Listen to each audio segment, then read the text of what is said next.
I'm gonna guess that it's raining or has rained where you are. And if you haven't looked at the weather for Sunday night, you probably shouldn't because it showed snowflakes in Olathe it did. Yeah. So if you want to have a good day, stay off of the Weather Channel. Yes, it is. It is. It is. So welcome. We didn't have a meeting last month, so glad to see everybody's face here. We've got some updates that we'll be sharing, and we'll open the meeting today by doing a Mentimeter. You can use your cell phone and scan the QR code, or you can go to menti.com and put in the code that we see here on the screen, which is 55920502. So we'll give you a few seconds to do that.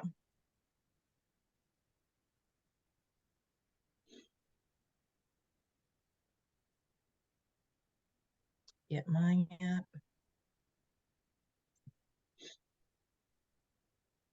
Rhonda, as you read out that number, I wanted to say it was my winning ticket. Yes, I would love if it was. What'd you win, Lori? An hour and a half with you ladies. Yay. That's better than the Powerball. Good one. All right, well, our first question we have is, what is your favorite fall activity? Could be the pumpkin patch, corn maze. It could be making Chex Mix, football.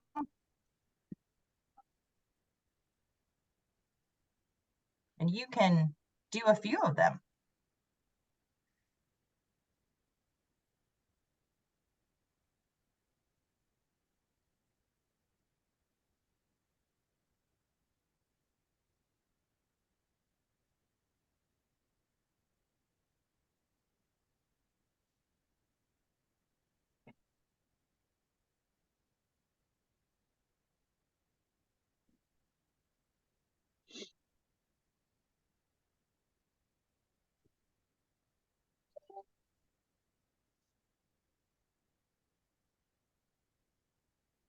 Yeah, looks like we've got a variety. Going to the pumpkin patch, cider, Halloween decorating, looking at leaves. Oh yeah, they're so pretty. Sorry, I had to put drinking pumpkin spice latte, but I only get one pump of flavor. Bonfire, hiking. Oh, the Lewisburg pumpkin patch. Never been there. College football. Awesome. Unfortunately, I wrote in 3 different spaces, but I meant Lewisburg Cider Mill, so that might. Oh, well, great. You were very creative this morning. Love it. Next one is, what are you and or your children going as for Halloween?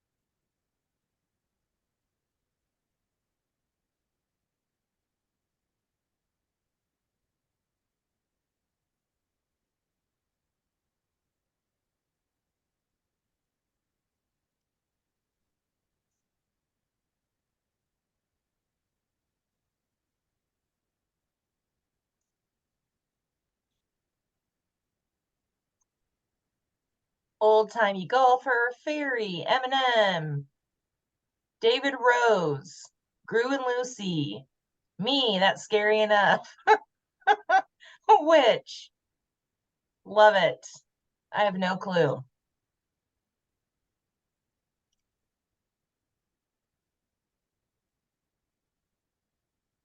Last one is, what is your favorite Halloween treat? Hmm.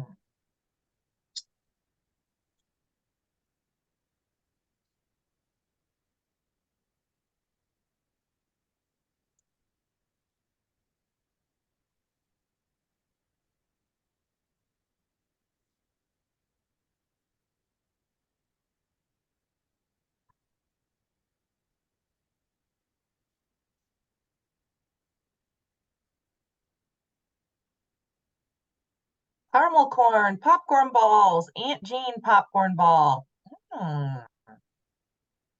Is that your Aunt Jean, or is that one that you can get online?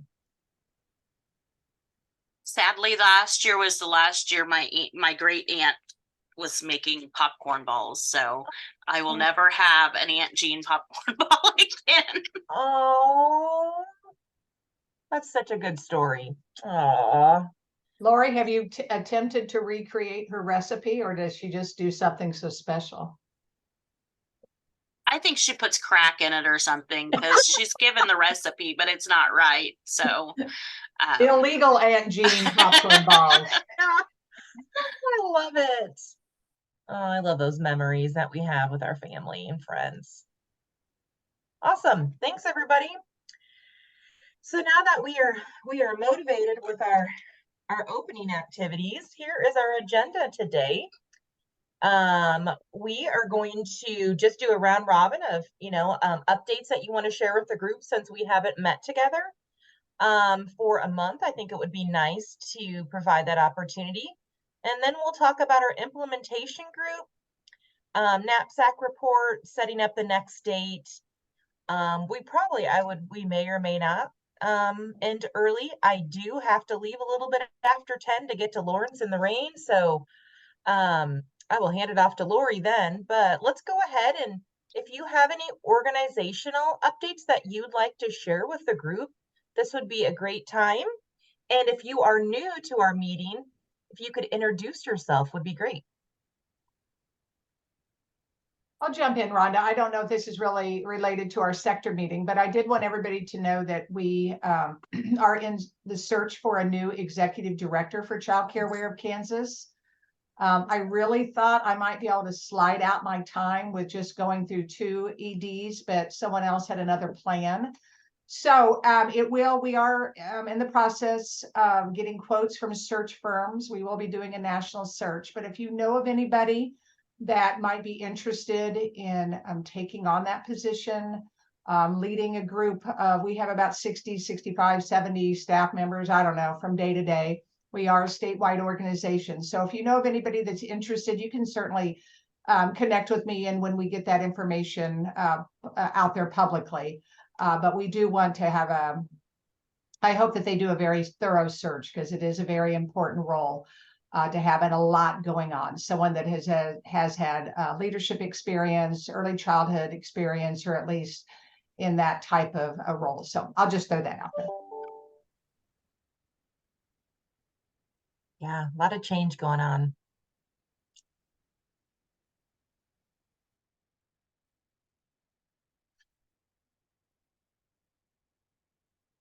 Anyone else? Organizational update, something new that you want to share? On that, following up with what Chris just said, I'll let the group know we will be posting a position we expect within a month to support a REACH grant that we just received, I don't know, a month or so ago. So if it would be a position similar to what Natalie and Katie currently do, but specific to supporting that grant. So if anyone has any interest or knows of anyone who might be interested once that position is posted, feel free to reach out to any of us, Natalie or I, since you see us the most often, or anyone else on the team. Lori, that's fun. Not yet.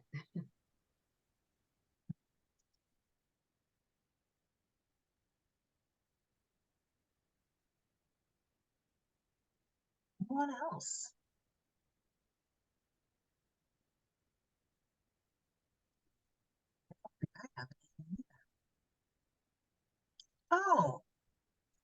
have something to share with the group. It's not really personal, but I read it on Facebook this morning.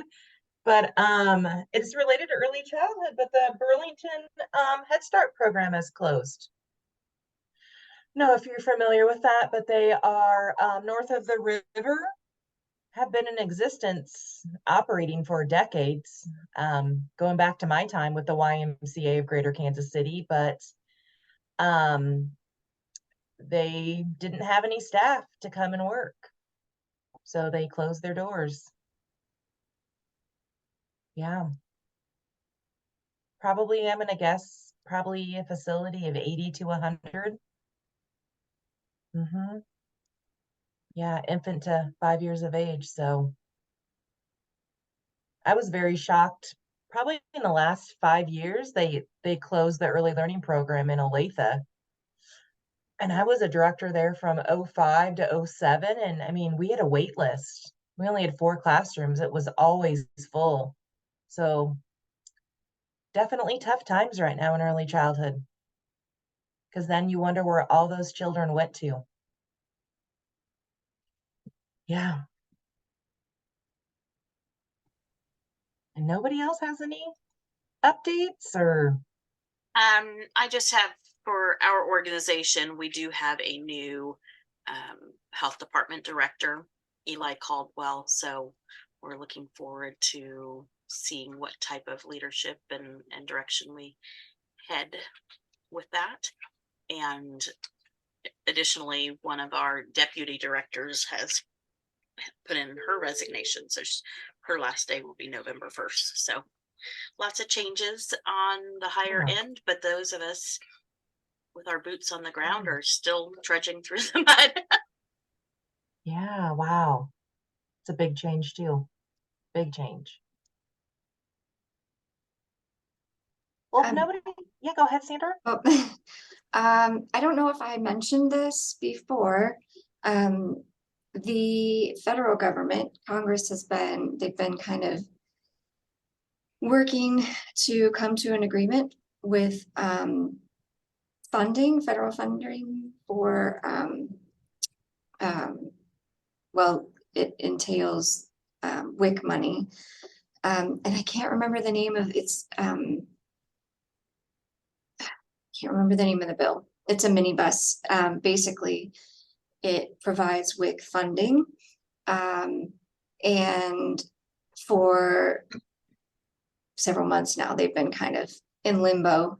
They've passed a temporary agreement for WIC funding, but if it doesn't get passed, then our fruit and vegetable, our fresh fruit and vegetable amounts will decrease for kids and moms, which is not good because that's what we want to help provide to these kids. But yeah, so we're hoping by the end of this month, or hopefully it's basically by November 17th, they can come up with an agreement and pass the bill so that we'll be able to keep giving $45 for fresh fruits and vegetables for moms instead of $11 or $12 per month.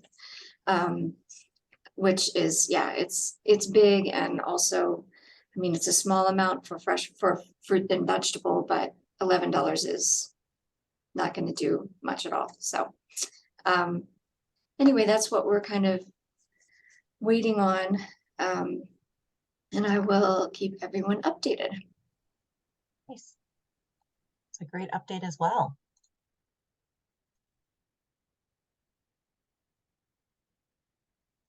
Anyone else? I think Okay, if not, I'm going to hand it off to Natalie and Shelley.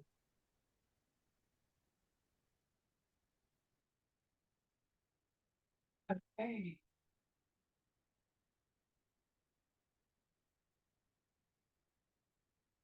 So we got some initial survey results.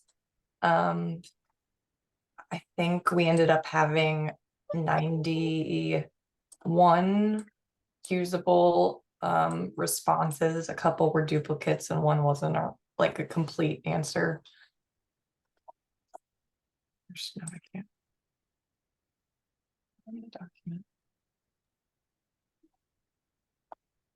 I put some of the bar graphs from the report on some slides to show you. It looks like most of our responses were a little Kansas heavy. And we didn't get any in Platte County for some reason.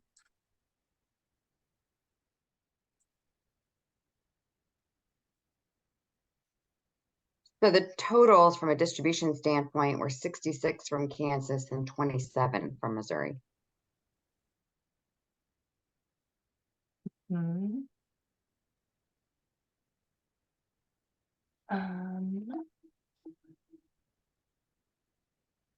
Well, the headings got marked off here, but most of them were licensed group home or licensed family-based childcare sites. It was 26 licensed group homed and 37 family-based, 24 licensed centers and 8 selected other types. And when we looked up what types of other people listed, most of them were licensed exempt preschool locations.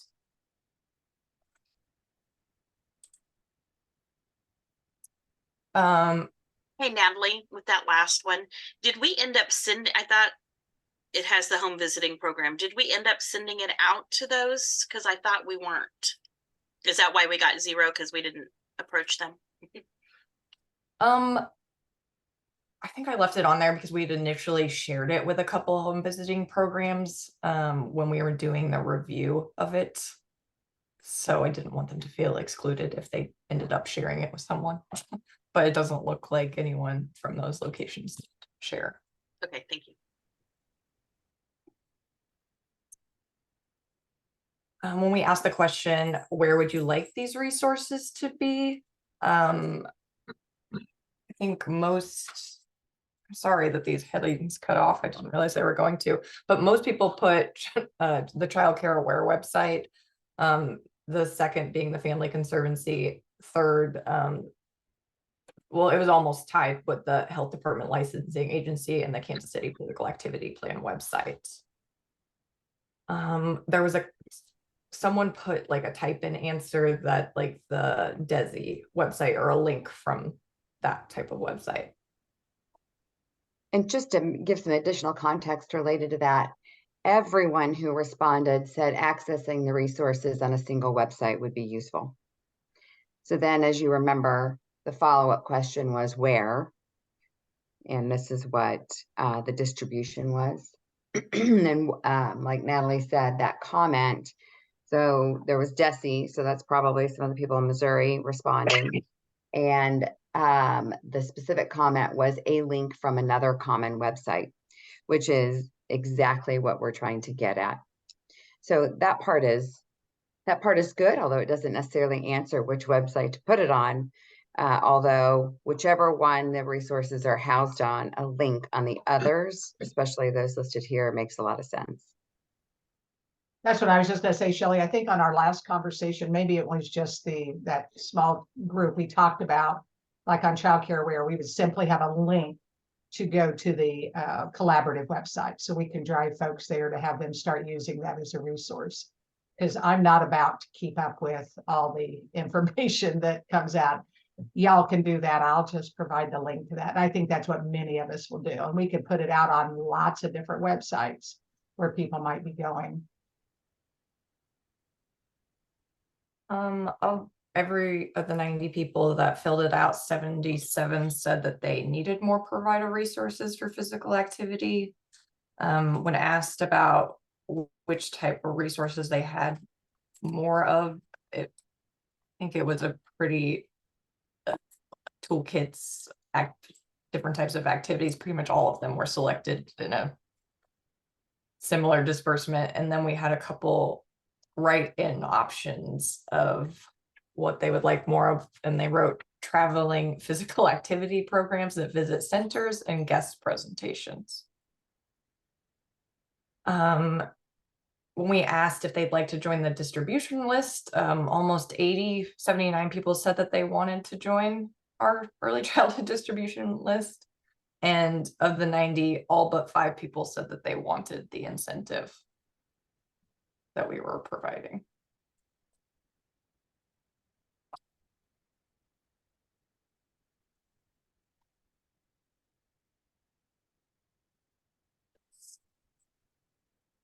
If you want, we can look more in depth at each question. I think Shelley and I just kind of put some overarching summary of what we found.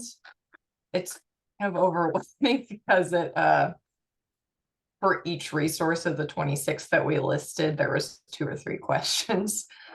Here, I'll share my screen again.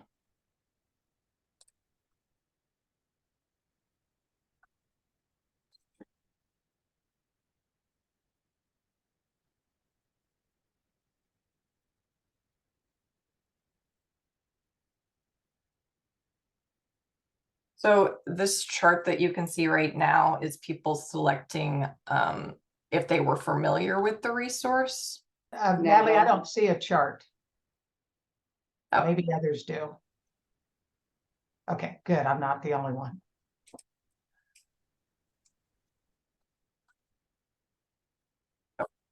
Does that help? Yep, it's there now. Thank you. Okay.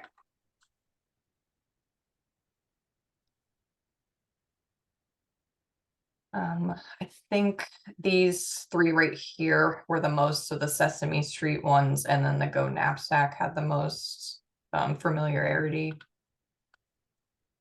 And the USD study nutrition and activity in childcare settings.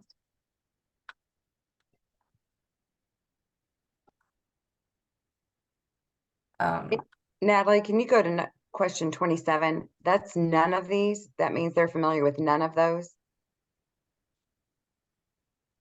Correct? Yeah, so 23 people of the 90 said that they were familiar with none of these resources that we provide them to review. The second graph was resources that they use. So the numbers significantly dropped off, it looks like. But again, I think the highest numbers were those similar resources. And this number went up that 43 don't use any of the resources that we had them review.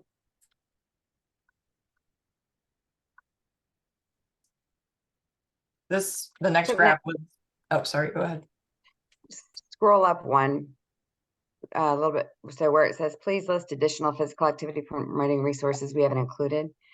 It says 25. Does that mean 25 people put something in there, or? Yeah, And that's what's below. that's not what's below, but I'd have to open the Excel doc to look at those responses. Okay. This last one is which of these resources do you share with families? And the numbers just seem to drop more.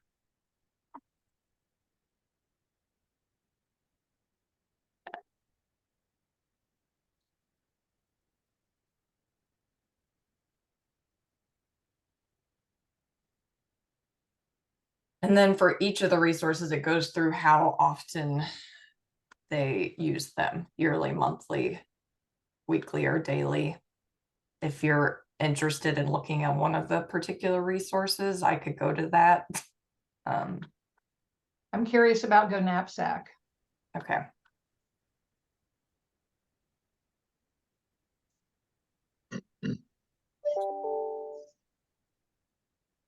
$18. 7 use it yearly, 9 monthly, and then 2 weekly.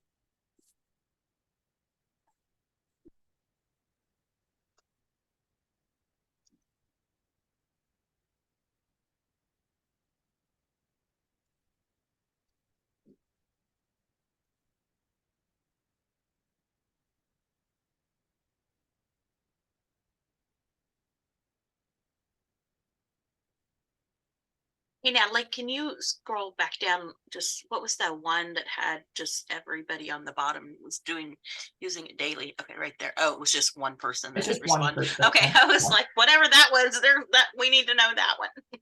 Yeah.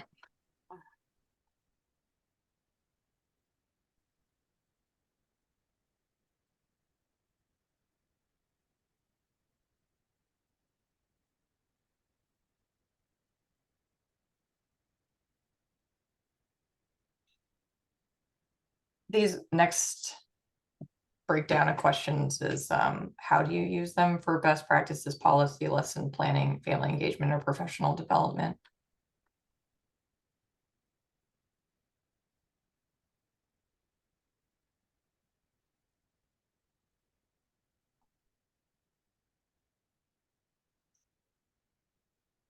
This one seemed to have a higher number. It had 12 responses for the Move Smart.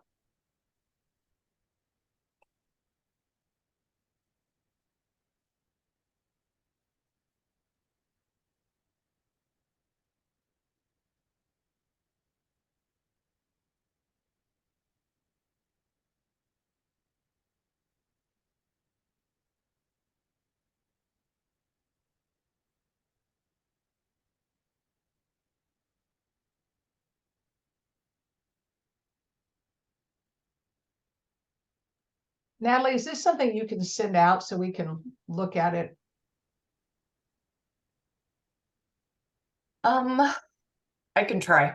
Okay, that's I fine. know Or I maybe can I just, I mean, we might want to, I don't know if it's necessary to, but I was just wondering, I mean, I realized for today and maybe we'll just kind of summarize it later at some point. So don't worry about it, especially if it's a difficult task. Don't want to put that on you. Well, sending the spreadsheet is not hard, but the spreadsheet does not look like this. These graphs are created directly in our REDCap Yeah. system. And so then you'd have to download each of those images and then send it along with the spreadsheet. So it might be It's probably little very cumbersome. overwhelming. And I, for one, don't want to look at an Excel spreadsheet that has a whole bunch of stuff on it. I do that enough. So yeah. I'll just leave it up to Natalie to just kind of synthesize the information and provide us with a nice little report. I had 16 responses again.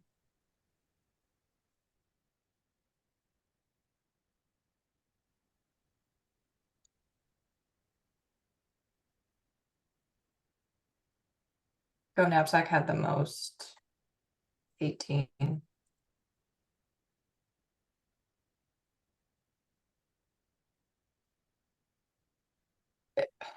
Do you guys remember these like metrics for best practices, policy, lesson planning, those, did we pick those based on Go Knapsack? Or do you remember why we picked these 5?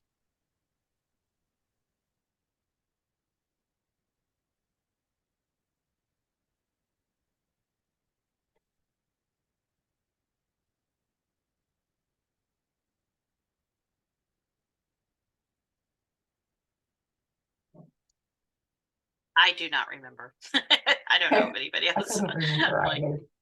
No, It- I have no it's- recall. I don't have recall for what happened yesterday. So certainly not going to recall something way back then.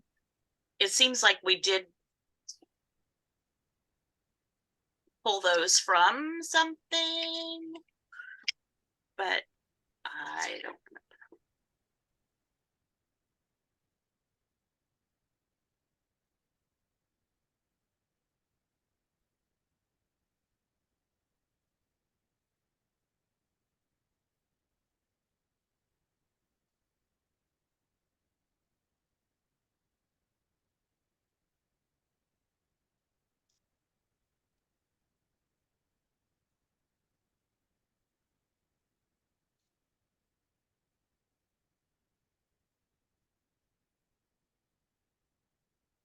I wonder, Shelley, if I can like synthesize a PDF of like screenshots of all of these, so I don't have to download it, but I could. Because I think the graphs like visually do help. The graphs definitely help. I think one of the questions we have for this group, and this is primarily because you all are doing this work, whether it's by providing oversight or licensing or technical assistance, you're more boots on the ground than we are. So you understand this sector a little bit better. So we're trying to look at this information and figure out what is it really telling us, if anything. And so in looking at some of the data so far, 77, so the majority, I haven't determined the percentage there, but said they want more provider resources to promote PA, physical activity. That's 85%. So that's great. They want more resources. Many of them aren't as familiar with these resources as at least I expected. I don't know about the rest of you. When we look at what types of resources they wish they had more of, it's really kind of, I mean, it's hard for me, it's hard to interpret what this means right here. What kinds of handouts would be the most useful? What kinds of toolkits would be the most useful? And is it that new toolkits would need to be created, or is it that this information, like these resources that have already been identified, need to be promoted more,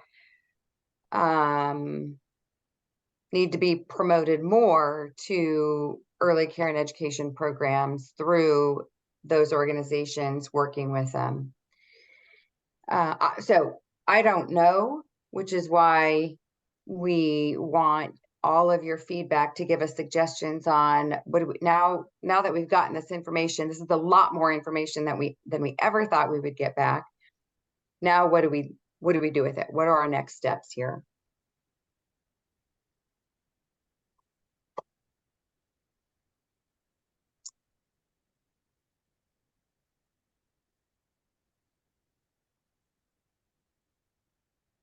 Be curious to find out or to know. I don't know that finding out would be through another survey or anything like that, but what their general understanding of what a toolkit is, because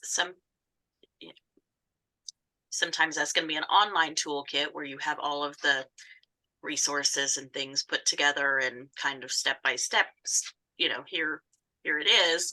And others may interpret it as an actual materials. Here's your toolkit. It has everything in there that you need: lesson plans, letters to parents, equipment, that type of tangible hands-on stuff. So I'm not sure which way that is.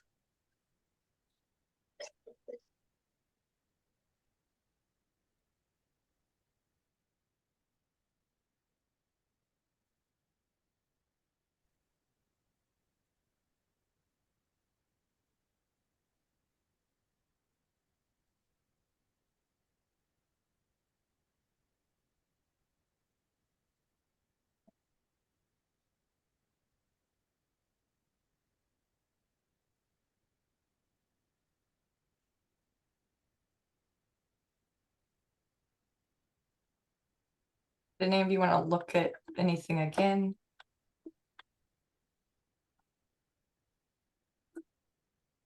What's the question, or what's the utilization of Fitastic? I noticed that in one and I didn't pay attention to it earlier, and it's probably way up, Natalie, or if you could recall. I mean, are people receiving that? Do they utilize it? Are they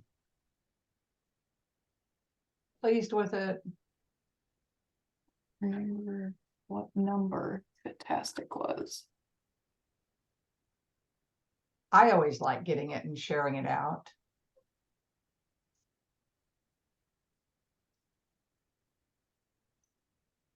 Okay. Sorry, guys. Yeah, and I should have flagged it earlier. I'm sorry. I'm glad to see so many are interested in being added to the distribution list, because that will give them automatic resources out there. Okay, 5 of them. But if they're now, what was it, 70 some are going to be added to the distribution list, there'll be more receiving that. Almost 80. Yeah. Thank you.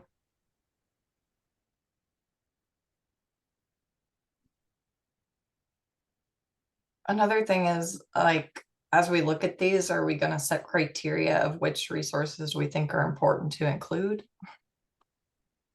Or which ones, based on people looking at them or saying they don't use them, are we not going to include them on our resources page?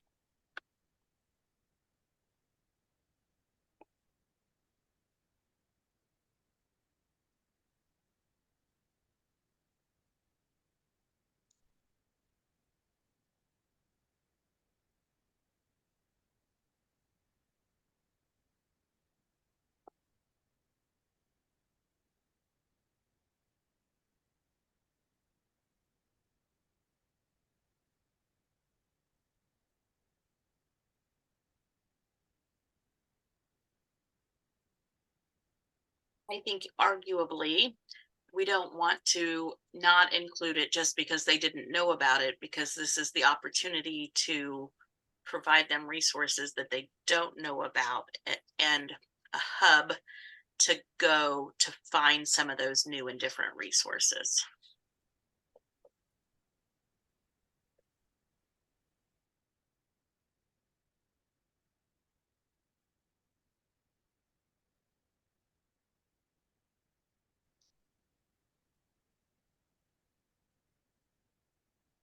With the exception of maybe some of the ones that are specific to other states.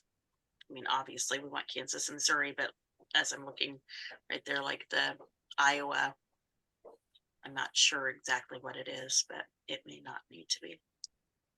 I think it was a resource that Tara recommended. It's like a tool for assessing if it's good to be outside for activities like heat or weather related, for how long.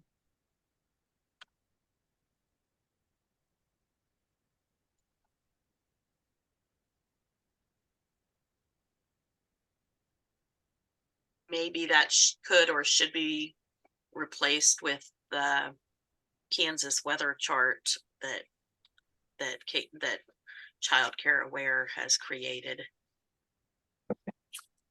I don't know if Missouri has one also, but I mean, the state line doesn't change the weather that much. Yeah.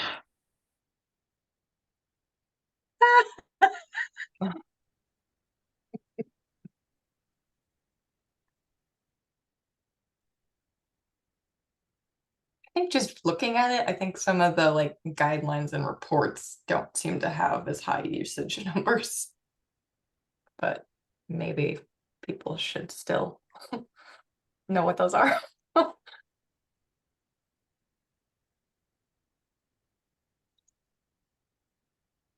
Like I said, if they're using some of these other ones that are quick ways to get the information they need or want at that time, and they see that those reports are out there, they may be more apt to do it by not having to search for them. If they're there, they may gaze at them, and the more familiar, the more times you see it, the more times you may use it or eventually use it.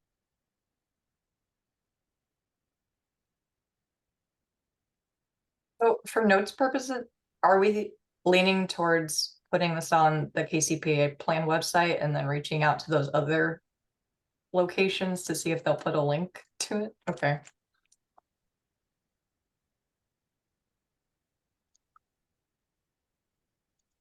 And the good news is we have most of you on here who can give us permission to link it onto those other websites.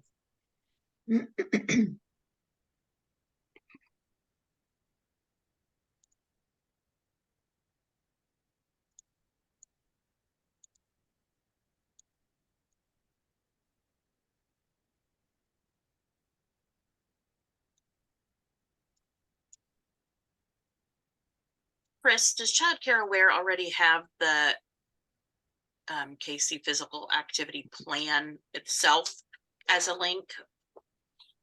I'd have to check. If it does not, we can certainly put it. It would be determining where to land it on all of our multiple pages. I'm thinking probably our child care health consultant page, but I will check.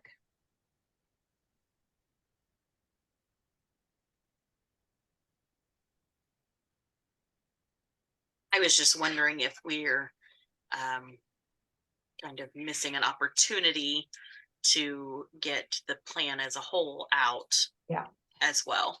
You know, the tricky thing is because we serve statewide and it says Kansas City physical Right. activity, but as we've talked about before, the information is relevant to many providers. You know, there may be specific Kansas City information, but I think, to me, it's good information to say, hey, I can put that in place in my community. I know I've shared it here in the Wichita community, and we just haven't, you know, gotten to that point, don't have the capacity to do that, but something they would certainly like to eventually reach. So I'll check on that, Lori.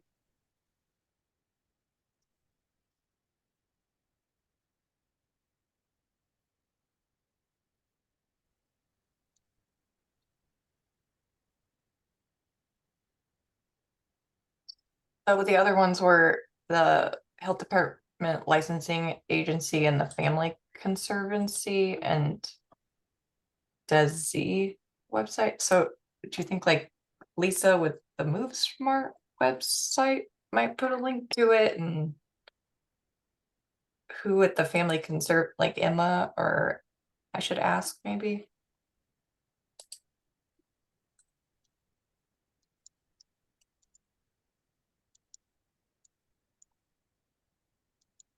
You could start with Emma or Katrina, and if they're not the folks, then they'll send it on.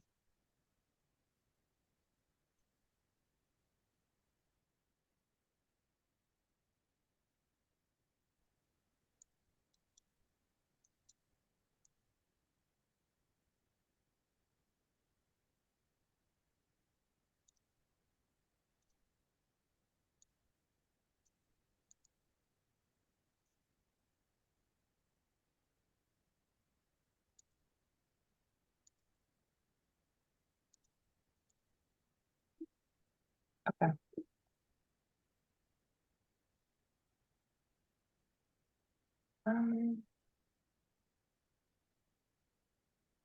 If there's nothing else or any other discussion, I can talk to you about the incentives. Shelley, did you want to talk about anything else? Well, the only thing I was gonna mention, so I went back into the spreadsheet to look at responses to the question, do we want to list, when asked to list any additional physical activity promoting resources that we didn't include, what was listed? Sort of interesting looking at it. Some of it was just NA. One of them was Go Knapsack, which I found interesting because that was one of our resources to review. Active Kids in Minds, was that one of our resources? Are any of you familiar with that? Okay, so that was one. A number of people mentioned dance exercises, yoga, and YouTube. So just sort of YouTube broadly. For example, we do dance exercises in YouTube, yoga for kids on YouTube. YouTube children's exercise videos such as salamander yoga and other dance videos, yoga for kids cards, YouTube physical activity videos for kids. So interestingly, that must be a nice resource. You know, you just go onto YouTube, search something, and then play it. So more on the individual classroom level, here's what we want to do if we've got, I'm assuming, indoor activity that needs to occur. So there may be an opportunity for us to begin expanding our YouTube channel. So we do have a Fitastic YouTube channel. We actually have a KCPA plan as well. We have some playlists related to children's exercise videos, so to speak. And so we could begin building that out, and again, link to that on our website. I found that sort of interesting. Other ones were kinder care. So that must be specific to that, I guess, childcare franchise. Another mentioned they're a Montessori program, and so they use AMS standards. I'm assuming that's Montessori standards that, you know, you'd only have access to those resources if you're a Montessori program. There's Healthy Way to Grow. Did we include Healthy Way to Grow?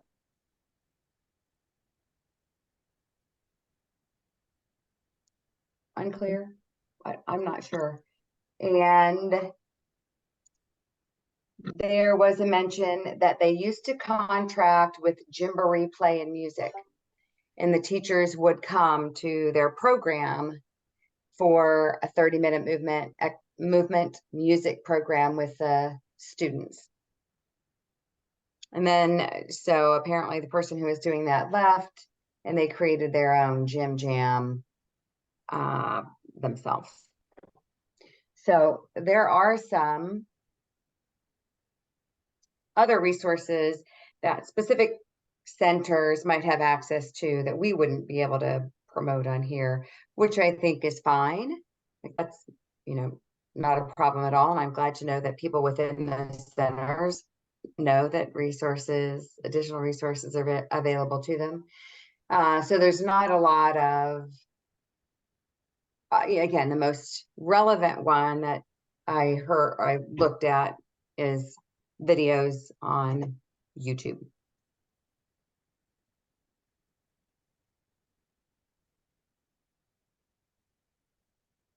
Any other thoughts on that?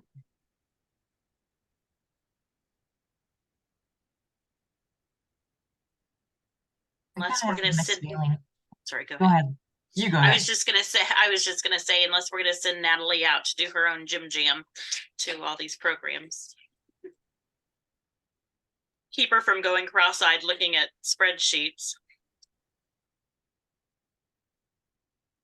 Movement will be good. So that could be a second phase of this sort of work. One is, let's get these resources up on our website. And then two, we can start looking into, I mean, honestly, if we could start getting students, or if anyone has interns, this might be a nice project for an intern to begin working on. But maybe a future opportunity for us. I forgot to share with you the distribution that we had so far. So our total survey sent was 917. We had 407 in Missouri and 510 in Kansas.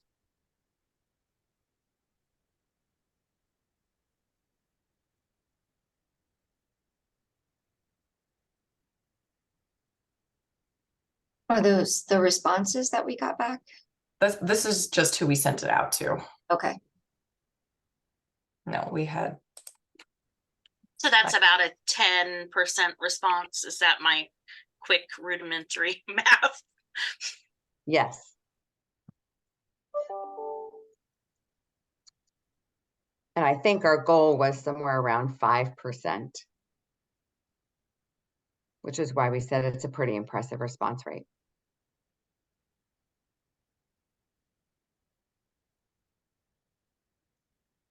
I also sent out all of the incentives. So the first 50 people that completed it should already have it, or should be getting it in a day or two. I think we wanted to see if maybe we wanted to write an application for more funding to send it to the others, since so many people said that they wanted the incentive.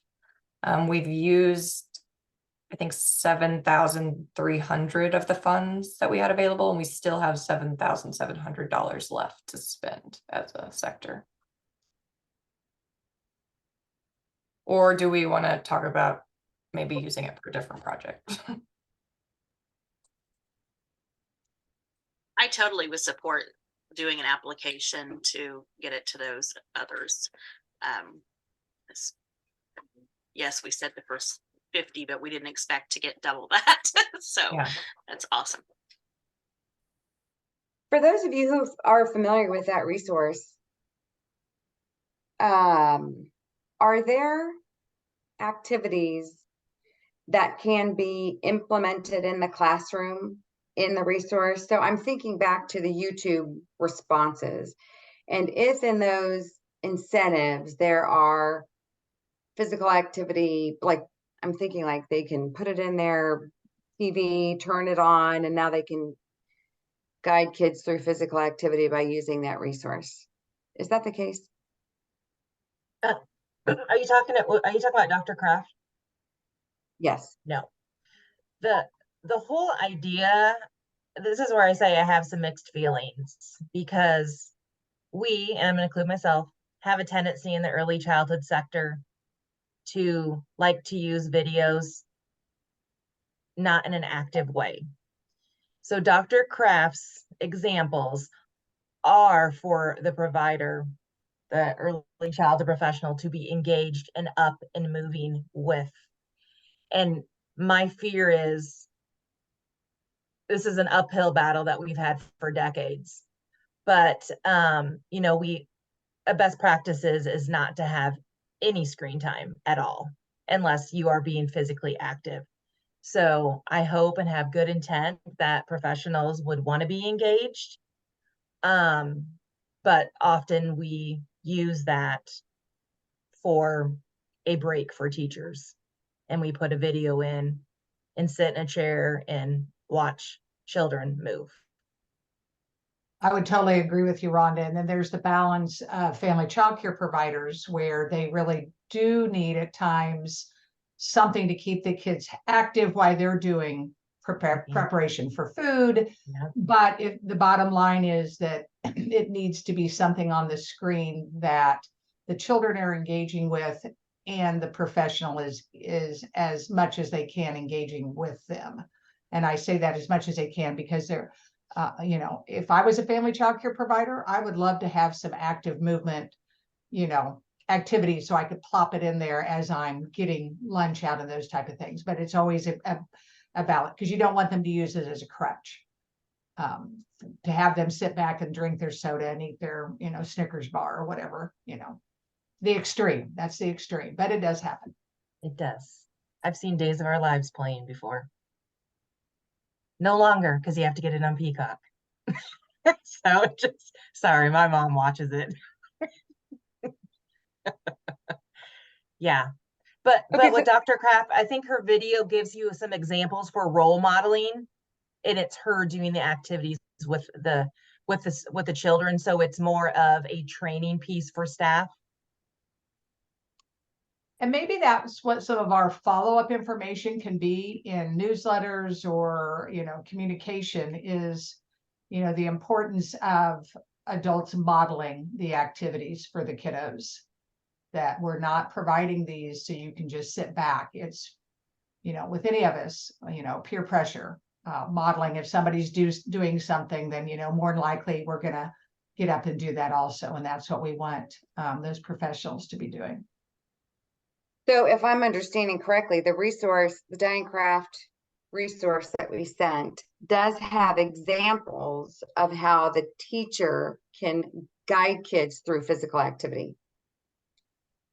Is that correct? I can't tell if people are nodding or not. I do not, I have not seen the actual resource, so I cannot speak to that. Okay. Yes, she does. And the thing about, it's been a while since I looked at the book, but Rhonda, you know, the thing that Dr. Kraft does also is very simple household items that you can use, that it's not required to, you know, log into Lakeshore, Kaplan, or Discount to, you know, spend $250 on a resource kit. It's what's around your house that you can put into play to get kids up and moving and yourself up and moving. Yep. And she's also very well vested in how to integrate activities for those with different abilities. And that's very, very important to her. And it should be important to all providers, for sure. So that even a student that would perhaps be in a wheelchair or any other impairments that they would have physically, she does provide examples to be able to meet their needs so that they can participate and feel included. Making those modifications, which I think we talked about during Step It Up also, you know, modifications for providers. You know, we have a broad range and movement abilities that if you can't do something standing, then what can you do sitting? If you can't do this, what can you do here? So it meets everybody's needs.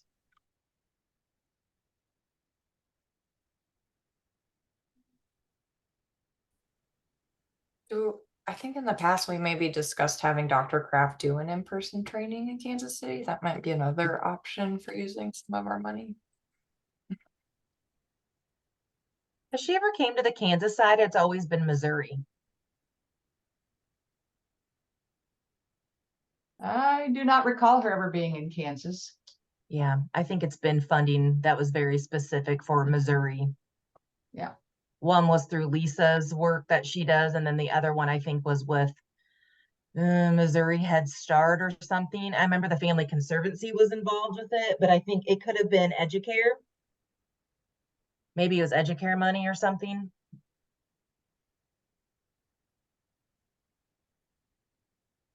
That might be an option for sure.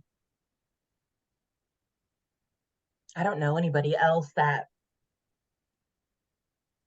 you know, is really a go-to person. I mean, that just Dr. Kraft has really been pushed out to resources because it's inexpensive, it's easy, it's fun. I mean, simple. I could go on. I love the activities. They're outstanding.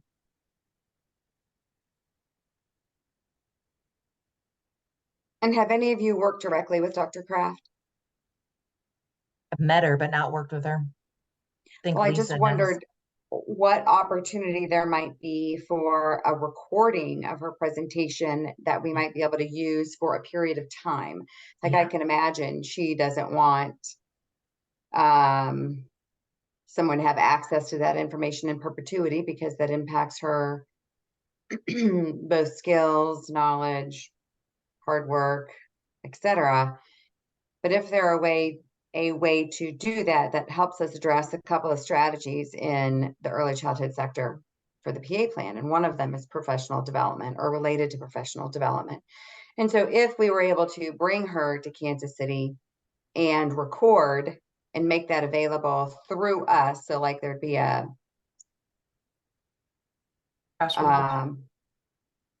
yeah, I guess we'd be sort of a gatekeeper, have access to it for about a year and then, or whatever period of time. Thanks, Rhonda.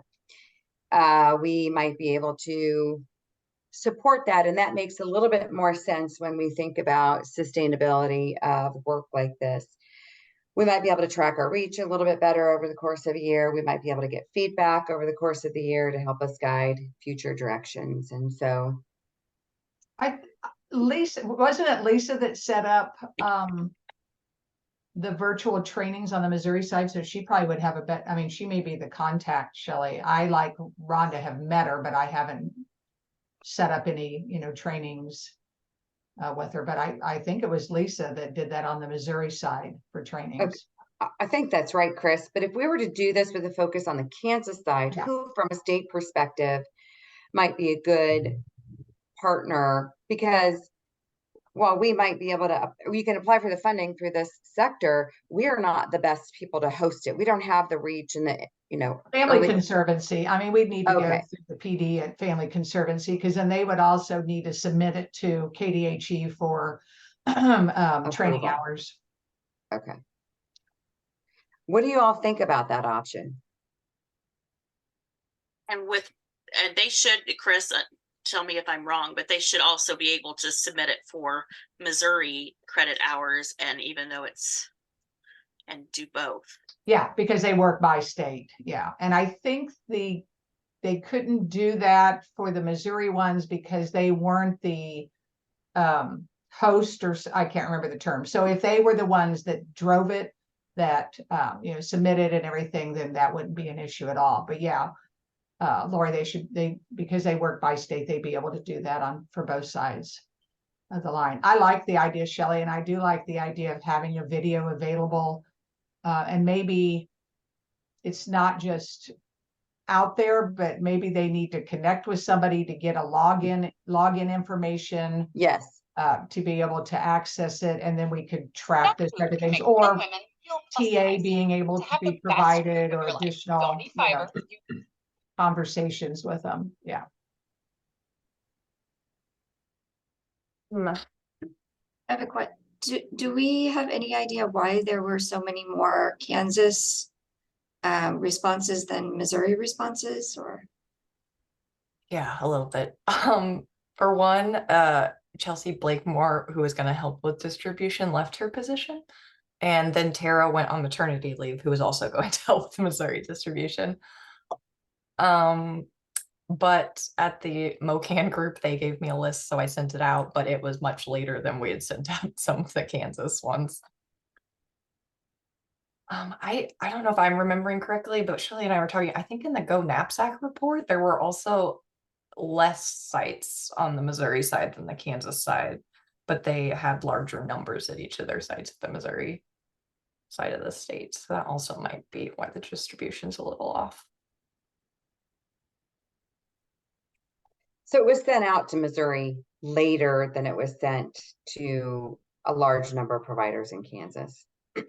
Now, technically, the survey has not yet been closed. That's the other part we wanted to get feedback from you all on. Our response rate's been fantastic. So in terms of numbers, we could certainly close the survey. We didn't close it because as we looked at the information, there was, the response rate is skewed on the Kansas side, but at the same time, Johnson County just clearly had the biggest number of responses. And I don't know that there's necessarily anything that we're going to do that's going to change the response rate or increase numbers again. But we didn't want to shut it down without you all being able to look at what we have right now and then have the opportunity to get feedback. We are limited in our ability to reach the Missouri side for two of the reasons that Natalie just mentioned. And then Lisa has been extremely busy with her programs and moving that work forward. And so was helpful in terms of getting additional feedback in the MoCan early childhood meeting to try to get it out to more providers in Missouri. And it did work a little bit. We got some additional Missouri responses, just not a bunch. And again, we haven't closed it. We're not getting additional responses. I think our last one was maybe last week. Is that right, Natalie? I can't remember. Yeah. Oh, here, I can look. I can tell you exactly when. Well, I also wonder if our method of having some of the people that work directly with those sites helped. Since they were the ones sending the invite, or like the Missouri ones that I got, I'm just sending it, so they don't know who I am. So maybe that's why they didn't fill it out. Well, if we do want to have, a bump in Missouri, I mean, I think we could send it back out. And I don't know how much we tapped into or what Katrina did on the Missouri side from Family Conservancy. But you're right, Natalie, getting something from Natalie Updike, they're like, I don't know who this woman is. And it may just not even get into their, could go into junk. But they're used to having, emails received from Family Conservancy. So if we wanted to do one last push to get a higher number of Missouri folks, but again, I think it goes back to, I don't know if we could offer, the incentive, because it sounds like we've already exhausted that. So we'd have to kind of pull that out, and we would just be asking them for their feedback on the survey. well, or we can Or we could- write that application for additional funding to Yeah. cover incentives because we had such great response rate and everybody said yes. We can do that. We need to decide if we want to do it for the people who filled it out already, and then we could add some additional for those who might fill it out again. I will say in the month of October, we've only had 3 responses, with the most recent one being Monday. I'm not So, sure we get a really high response rate, but again, if we want to do a little bit more to try to get some Missouri responses, I would suggest going that route. But if we feel comfortable with what we have and we have enough to move forward, then I'd say let's close it and move on. I would predict the only areas that it would change, it may increase the numbers where they are, but would be the Missouri specific type resources. I think otherwise we have a sampling of what early childhood professionals are looking at.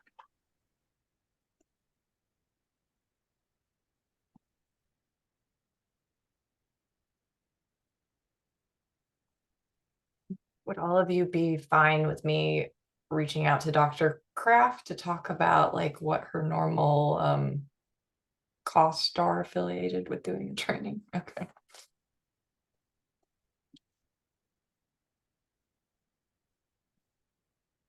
I try to talk to Lisa because I know that she's worked with her in my conversations with Dr. Kraft. When I was ordering the book, she said she knew Lisa pretty well.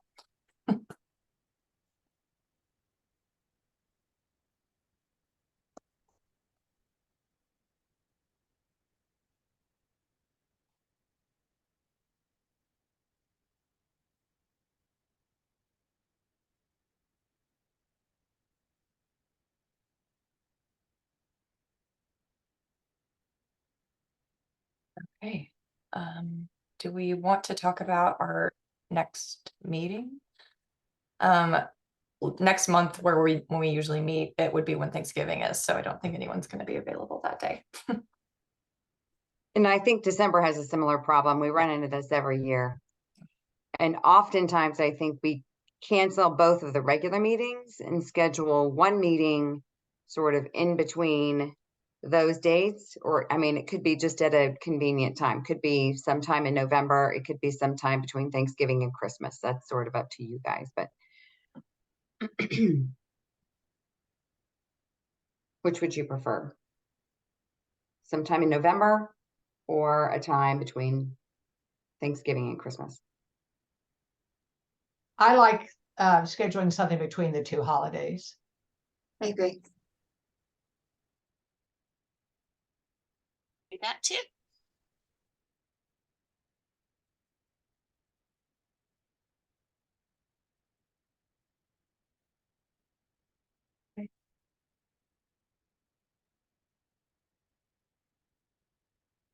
So do we want to keep it on Thursdays at this time? Maybe like the 30th or the 7th? See if that worked for anyone. I will say December 14th is going to be the final Kansas City Healthy Lifestyles Collaborative quarterly meeting of the year. And so we would not be able to host it on that day, which is a Thursday, which is why Natalie is suggesting the 2 Thursdays prior to that.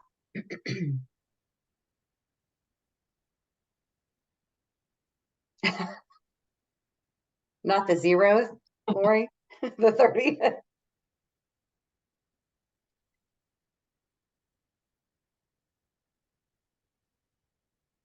How's the 30th for everyone else? We just had the end of the year party for the health department that day, and Aaron and I are both on social committee, so we'll be kind of busy. So maybe we have it at the health department? Memorial Hall Oh, whoa. on the Kansas side. Kansas City's Memorial Hall. Kansas, not big Memorial Hall.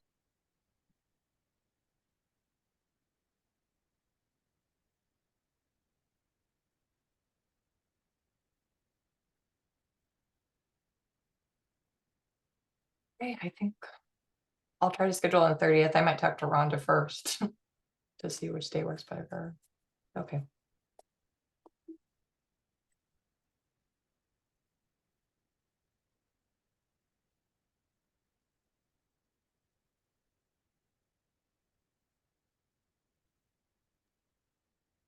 If we did Friday the 1st, would that be better, Chris? Would you? No? Okay.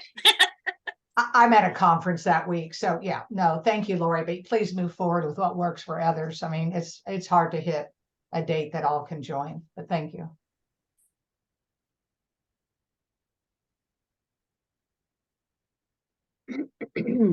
So next steps, Natalie, what are we going to move forward with here today?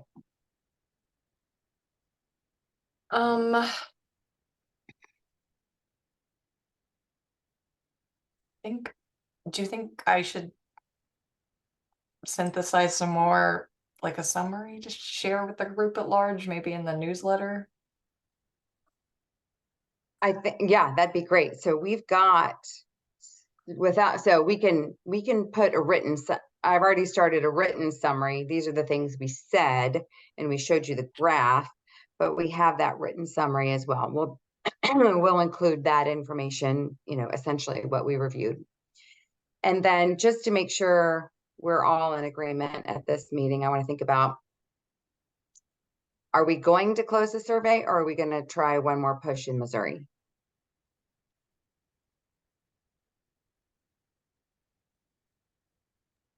I vote to close it and let Natalie move forward, or whomever move forward with just getting the summary and the next steps.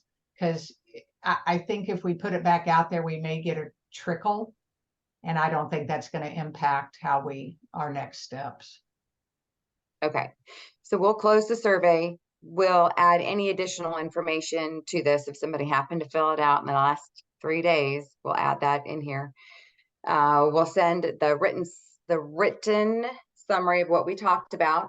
And I want to make sure we add a few additional next steps. So does the group want to move forward with an additional application for funding to support sending incentives to everyone who requested one, which would be, I think, somewhere around 35 or 40 additional incentives? Do we want to put that application together to the early childhood sector? I'd be curious to see what Natalie finds out with the cost for for the trainings. How much did you say we had remaining in this for these grant funds? We have 7,700, and I think if we got additional resources, we wouldn't spend 2,000, so we'd still have 5,000 approximately okay. It'd be nice if if that funding then could support both of them. But that would be my only hesitation, finding out the cost, her cost first, and then determining how many additional incentives we could purchase. Okay, so based on the budget, one of the things that I think makes it a little bit easier is separating those two applications, because the funds would go to different places. And so it just makes it easier for us on the administrative end. Here's one, here's the other. The group would review those applications at our next meeting for approval. And then we take it to the core work group, but the core work group is only meeting in November. We may do some of that via email. Okay, so again, another next step is Natalie following up with both Family Conservancy and Lisa Lauer to get, and then potentially even Dr. Kraft. I know Natalie's talked with Dr. Kraft in terms of trying to find the most cost-effective way to purchase her incentives and then distribute them. Talk to all of them about how this worked on the Missouri side, if Family Conservancy would be willing to be the lead organization on the Kansas side, meaning that's who we would send the money to for this sector to host, so that they can get clock hours approved in both states. Again, this is where I'm checking, and I want your all's yes or no on this. If it were hosted by Family Conservancy, our focus would be to make it more available to providers in Kansas. However, from our perspective, making it available to those in Missouri to attend as well would align with our sort of equitable goals with the physical activity plans. If we're going to support it, we'd like it to be available on both sides, which is why we want Family Conservancy to help guide it. And in our conversations with Dr. Kraft, we would be asking, when she gives us a budget, how can we record and make that available? Like, what would her restrictions be to record the in-person presentation, make it available for a period of time? What would the cost be to do that? Again, it would be using Family Conservancy as the gatekeeper. So we have a lot of sort of details to work out with that, but that can be our, I guess, next steps with this work. And again, aligns with strategies that are already identified in this sector. If we have that conversation with Dr. Kraft and like get a number that we think we'll be able to do the incentives also, I might suggest that we submit that one before the end of the year and hold off on the Dr. Kraft one until we sort that out, maybe.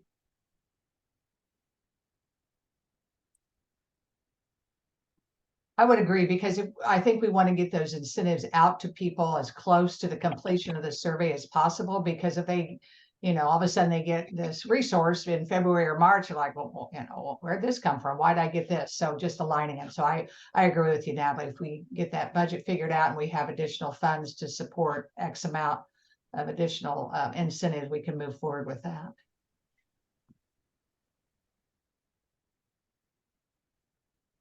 And then the final thing is related to the resources and where to house them.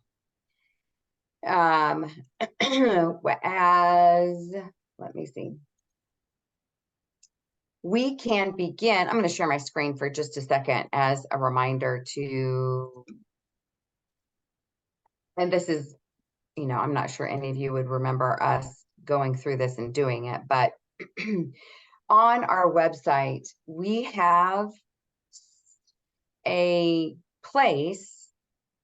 page currently set up, although we're not actively directing people to it, for resources. So can you all see my screen right now? Yes. Okay. Under our Learn More tab, you can see there's a resource page. When you go to that resource page, it's really sort of a landing page right now. And the way we have it set up is different sectors can list resources they want to see under that sector. Under the early childhood sector, we currently only have Go Knapsack. We have it in this format. So ease in terms of dropping links on here, not very attractive, didn't really tell you anything about the resource right now, etc. What are your thoughts in terms of how we want to lay this out on the website? Or do you want me to come with a couple of options to the meeting in December, or next meeting, whenever it is, end of November, beginning of December, for how we can represent these on the website?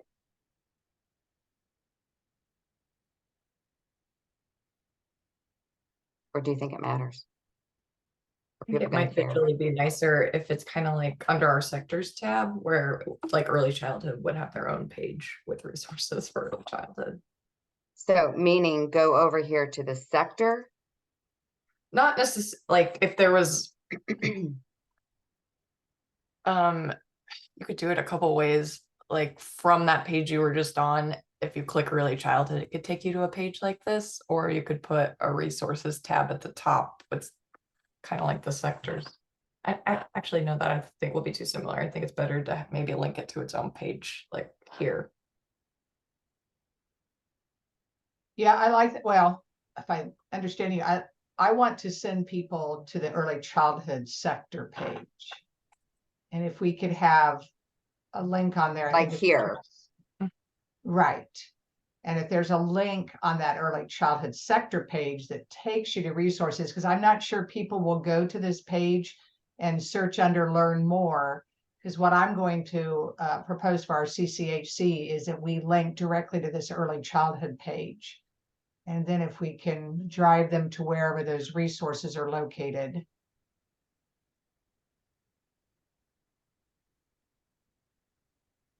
So an option could be, we have a link over here. So the challenge is, if they go to this page and we scroll all the way down, that's where you're going to start dropping all of these resources. And then if you have 26 of them, that's a long way to scroll. So if we did something like we do over here, so we have Rhonda and Lori mentioned as our sector co-leads, We have, these are our Miro boards that were used way back in the beginning. We've got a link over here. We could put this, move that down, put a link to looking for early care and education resources, click here, and then that could take you to a page that has early childhood resources specifically. Does that make sense? Yeah. Does that sound like a little bit more what you're thinking? So you direct them specifically to the early childhood page on here, and now that link to resources is, they're getting that along with what are the strategies and tactics we're using for this sector. Could you also, I mean, that's the way I would prefer it to go, but could you also put that link then over where you were talking under learn more early childhood and then have it linked there too? Well, what we might do is pull that out and just set up every sector page like this for resources. So every sector would have a separate, their own page for resources versus combining them all together. If we think that's how individuals or organizations would like to see this better, you know, not, it's a few more clicks, but how many people besides like Natalie and I are really going to be interested in seeing every sector's resources? Yeah. You know I what like I mean? that Like thought, Shelby, Shelley, to have it on the specific sector pages and link to it. I'm gonna draft that and add a couple of the resources, like we already have Go Knapsack on there. I'll put that on there, and maybe I'll put a couple of these that the Sesame Street ones that people have already identified. Clearly, those stood out among the others. I'll have our website tech support team set that up for us, for you all to review at our next meeting for confirmation before I have them spend too much time dumping in all of the resources. Okay. Great. We've got a lot of next steps here today.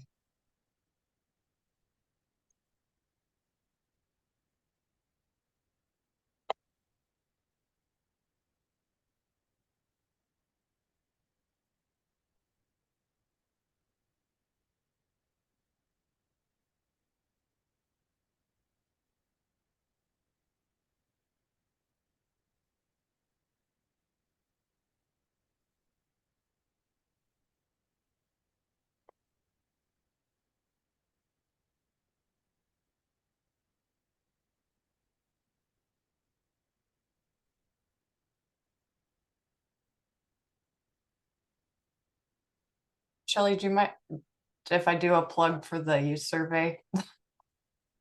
Not at all.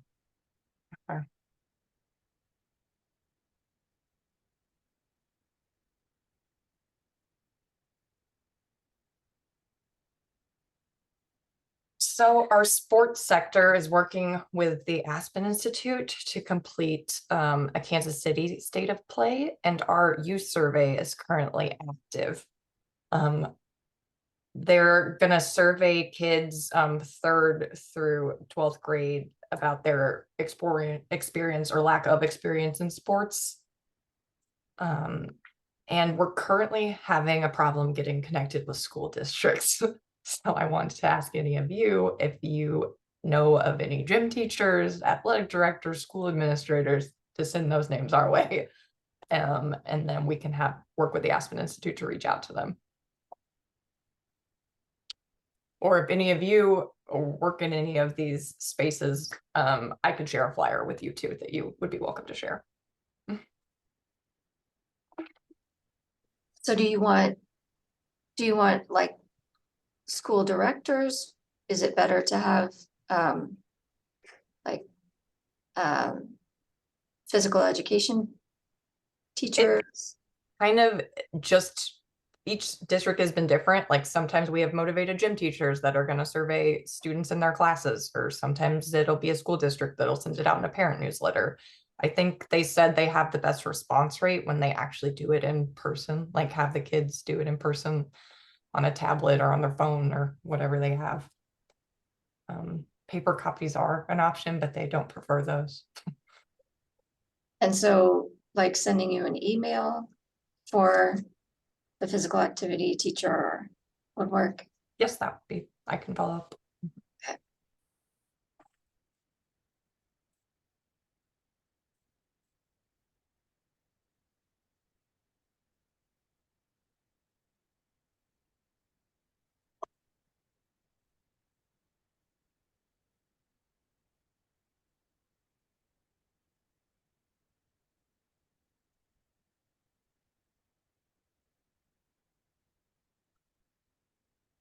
That's all I have. Does anyone have anything else?